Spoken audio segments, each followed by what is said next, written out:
Dewi Sartika. Dewi Sartika merupakan seorang advokat dan tokoh perintis pendidikan bagi kaum wanita. Beliau merupakan salah satu seorang perempuan Indonesia yang cukup terkenal yang berasal dari Jawa Barat. Dewi Sartika lahir pada tanggal 4 Desember tahun 1884 di Cicalengka. Beliau lahir dari keluarga Sunda yang cukup ternama karena ayahnya yang bernama Raden Rangga Somanegara dan ibunya yang bernama Nyi Raden Raja Permas. Ayah dari gadis ini merupakan seorang pejuang kemerdekaan Indonesia yang dihukum dibuang ke Pulau Ternate pada masa Hindia Belanda masih memimpin Indonesia. Kemudian ayahnya meninggal di Pulau Ternate. Setelah ayahnya meninggal, pamannya yang merupakan Patih Cicalengka memutuskan untuk merawat Dewi Sartika. Dari pamannya ini jugalah Dewi Sartika mengetahui banyak tentang ilmu kesundaan.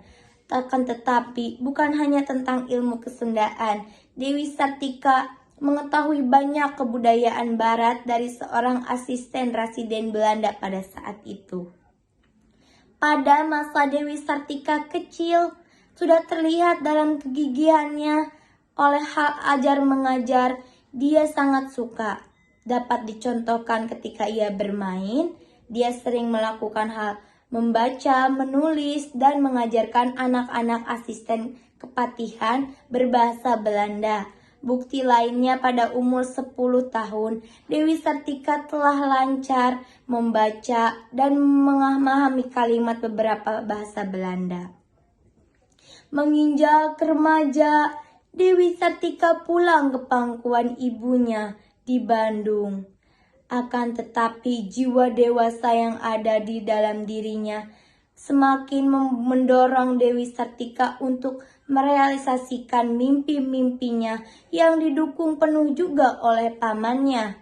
Akan tetapi bukanlah membuat hal itu menjadi mudah, karena saat itu ada hal mengekang bagi kaum wanita. Itu yang membuat pamannya khawatir dan sedikit kesulitan. Akan tetapi ada rasa semangat api membara di dalam jiwa Dewi Sartika yang meyakinkan pamannya dan berhasil mendapatkan izin untuk membuka sekolah khusus bagi kaum wanita. Mimpi Dewi Sartika perlahan-lahan menjadi nyata dimulai pada tahun 1902 di mana ia membuka sebuah sekolah bagi kaum wanita. Kemudian pada tahun 1904 Dewi Sartika membuka sekolah di Pendopo Bandung, yaitu sekolah istri.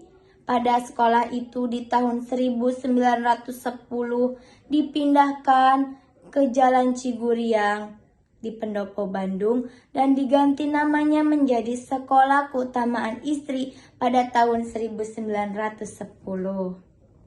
Kemudian perlahan waktu Dewi Sartika menemukan dan menikahi seorang pria yang bernama Raden Keduruhan Aga Suryawinata, dan mereka berdua dikaruniai seorang anak yang bernama Raden Atot yang nantinya menjadi cikal bakal Persib Bandung. Visi mimpi Dewi Sartika selama ini ternyata sama halnya seperti misi-misi suaminya yang ingin mendirikan sekolah bagi kaum wanita dan khusus orang yang tidak mampu. Seiring berjalannya waktu, keadaan kesehatan Dewi Sartika semakin menurun sehingga pada tanggal 11 September tahun 1947 Dewi Sartika dinyatakan meninggal di Cicineam, Kabupaten Bandung. Kemudian Dewi Sartika dikebumikan dalam upacara sederhana. Ternyata sebelum Dewi Sartika dinyatakan sebagai pahlawan nasional, Ternyata dulunya Dewi Sartika terlebih dahulu dianugerahi karena jasanya dalam hal mengajar oleh pemerintah Hindia Belanda karena telah mengajarkan lapisan-lapisan masyarakat. Salah satu contoh penghargaan Dewi Sartika adalah nama Dewi Sartika yang dijadikan nama jalan di mana tempat sekolahnya berada. Mungkin sekian cerita singkat saya mengenai Dewi Sartika. Terima kasih atas segala perhatiannya dan mohon maaf atas segala kekurangannya. Diakhiri dengan kata wabillahi taufiq wal hidayah. Wassalamualaikum warahmatullahi wabarakatuh.